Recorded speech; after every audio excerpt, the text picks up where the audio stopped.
ناظرین، ملک میں امن و امان کی بگڑتی ہوئی صورتحال پر بات کرنے کے لیے آج ہمارے ساتھ موجود ہیں وزیر داخلہ جناب رحمان ملک۔ جنید بھائی، میرا خیال ہے کہ آپ کا اسٹوڈیو جو ہے یہ ساؤنڈ پروف ہے، اس لیے آپ کو اس بانسری کی آواز سنائی نہیں دے رہی۔ آپ میرے ساتھ چلیں، میری گاڑی میں بیٹھیں، آپ کو سکون اور چین کی بانسری کی آواز بڑی صاف سنائی دے گی۔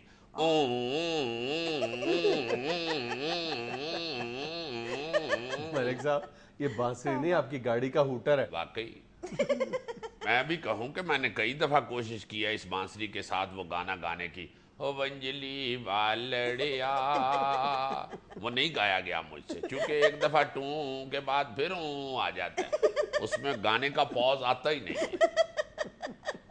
بہرحال جنید صاحب چھوڑیں اس بحث کو، چونکہ بانسری کی تاریخ کو اتنی اچھی نہیں ہے۔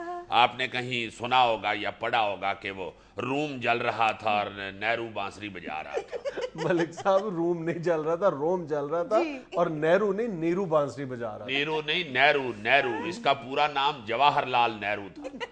اور یہ بھی میں آج آپ کو بتاتا چلوں کہ اسے نہرو کیوں کہتے تھے۔ اس کو بچپن میں نہر میں نہانے کا بڑا شوق تھا اور سارے محلے کے بچے اسے نہرو نہرو کہنا شروع ہو گئے۔ جو آپ کہہ رہے ہیں نیرو، وہ نیورو سرجن ہوتا ہے۔ آپ زیادہ زور سے ہنس رہی ہیں، آپ ان کا ساتھ دے رہی ہیں یا مجھے بے عزت کرنے کی کوشش کر رہی ہیں؟ نہیں ملک صاحب، میرے خیال سے آپ نیورو سرجن کہنا چاہ رہے ہیں۔ چلیں چھوڑ بھی دیں اس بات کو، میں آپریشن کروانے آیا ہوں یا انٹرویو دینے آیا ہوں؟ اور یہ آپ کو میری انگریزی ٹھیک کرانے کی بھی اتنی ضرورت نہیں ہے، میں کئی سال انگلینڈ رہ کے آیا ہوں، اور ادھر میرا اپنا چینل تھا، اس پہ انگریزی پروگرام ہی چلتے تھے، کوئی نواب ٹیوبل کا اشتہار نہیں تھا چلتا۔ بائی دا وے ملک صاحب، آپ کے ناقدین یہ اعتراض تو کرتے ہیں کہ آپ لہجے سے وزیر داخلہ نہیں لگتے۔ تو پھر مجھے اتار کے ضیاء محی الدین صاحب کو وزیر داخلہ لگا لیں، ان کا تو سنا ہے خراٹے مارتے ہوئے بھی لہجہ خراب نہیں ہوتا۔ آپ میرا لہجہ درست کروا رہے ہیں، کیا بات کر رہے ہیں جنید صاحب؟ اس لہجے کی وجہ سے ہی تو صدر پاکستان نے مجھے یہ وزارت داخلہ دی ہے۔ میں نے ان سے پوچھا تھا جی کہ وزارت داخلہ کا قلمدان کس کا ہے؟ انہوں نے کہا تھا لہجہ دے رہی ہوں۔ تو یہ جو لہجہ ہے یہ میرا اللہ کے فضل سے ٹھیک ہے، تو مجھے یہ وزارت ملی۔ اور یہ بھی ذہن میں رکھیں کہ یہ زبان کے لہجے کی بات ہو رہی ہے، یہ وہ لہجہ نہیں ہے بوٹیاں دے پکے لہجہ، باغے دے باباں دے لہجہ، بابے دے باغا دے۔ تو میں نے یہی کہا ہے، نہیں، آپ نے الٹا کہا ہے۔ میں نے کہا ہے کہ بابے دے باغاں دے لہجہ۔ یہ بھی ایک پرابلم ہے کہ آپ فوراً اپنی بات سے مکر جاتے ہیں۔ نہیں، یہ مسئلہ میرے ساتھ ہے، دیکھیں جو بات ہے میں اس سے نہیں مکرتا۔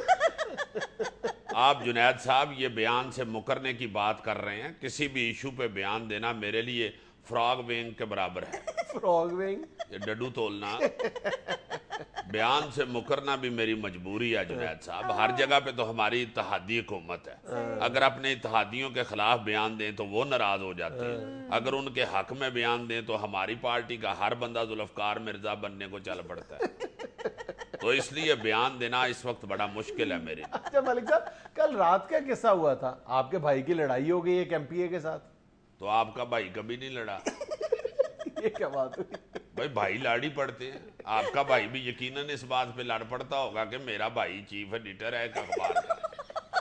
اب میرے بھائی کو بھی پتا ہے کہ میرا بھائی وزیر داخلہ ہے، تو خالد بھی لاڑی پڑتا ہے کسی وقت۔ اچھا ملک صاحب، آپ کو پتا ہے کہ کل پی آئی اے کی ایک پرواز صرف آپ کی وجہ سے تاخیر کا شکار ہوئی ہے اور مسافروں نے آپ کے خلاف احتجاج کی ہے۔ جنید صاحب، میں کہیں نہ کہیں قوم کی خدمت کر رہا تھا، اس لیے مجھے دیر ہو گئی، ورنہ میرے آگے کسی نے فلودے والا پیالہ تو نہیں تھا نہ رکھا ہوگا۔ آپ ہنس رہے ہیں، فلودہ کھانے میں بڑی دیر لگتی ہے۔ اچھا ہاں، اس میں پہلے تو چمچ کے ساتھ منہ میں فلودہ ڈالتے ہیں، پھر وہ جو سیوی لٹک رہی ہوتی ہے اس کو آہستہ آہستہ کھینچتے ہیں،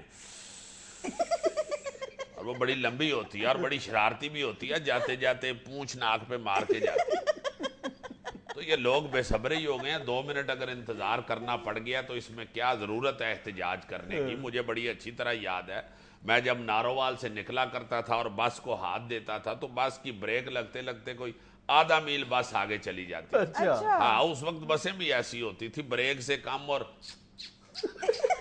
سے زیادہ رکتی تھی، تو میں آدھا کلومیٹر پیدل چل کے بس تک پہنچتا تھا، وہ سارے مسافر انتظار کرتے تھے، کوئی بھی احتجاج نہیں تھا کرتا۔ اچھا ملک صاحب، آج آپ کو سپریم کورٹ میں کافی ٹف ٹائم ملا ہے۔ دیکھیں یہ اب آپ اپنے وعدے سے مکر گئے ہیں،